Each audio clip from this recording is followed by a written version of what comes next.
Hi കൂട്ടുകാരെ, നമസ്കാരം. കൂട്ടുകാരെ, ഇതേ കാങ്കോങ് എന്നുള്ള ഒരു ചീരയാണ്. ഈ ചൈനക്കാര് അതുപോലെ തന്നെ ഫിലിപ്പീൻസ് ഒക്കെയാണ് ഇത് കൂടുതലായിട്ട് യൂസ് ചെയ്യുന്നത്. ഇപ്പൊ പച്ചക്കറി കടയിൽ പോയപ്പോഴേക്കും ഇത് കണ്ടപ്പോ ഒരു കെട്ട് ഞാൻ മേടിച്ച്. അപ്പൊ അത് നെറ്റിലൊന്ന് സെർച്ച് ചെയ്ത് നോക്കിയപ്പോഴേക്കും നമ്മുടെ നാട്ടിൽ ഇതേപോലെ ഇത് സുലഭമാണ്. ഇപ്പൊ വയൽച്ചീര എന്നാണ് ഇത് അറിയപ്പെടുന്നത്.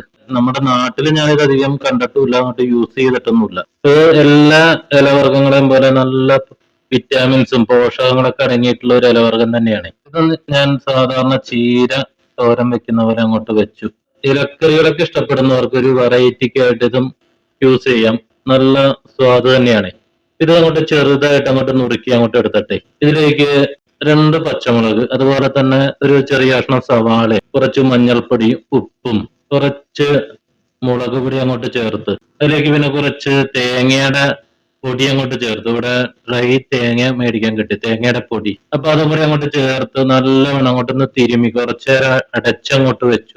എന്നിട്ട് ഒരു ചട്ടിയിലേക്ക് കുറച്ച് ഓയിൽ അങ്ങോട്ട് ഒഴിച്ചിട്ട് അതിലേക്ക് കടുക് അങ്ങോട്ട് ഇട്ട് നല്ല തോരൻ അങ്ങോട്ട് ഉണ്ടാക്കി കഴിച്ചു. നല്ല ടേസ്റ്റ് ആയിരുന്നു. അപ്പൊ ഇതേപോലെയുള്ള ഇലവർഗ്ഗങ്ങൾ ഇഷ്ടപ്പെടുന്നവർക്ക് ഇതൊന്ന് ടേസ്റ്റ് ചെയ്ത് നോക്കാം.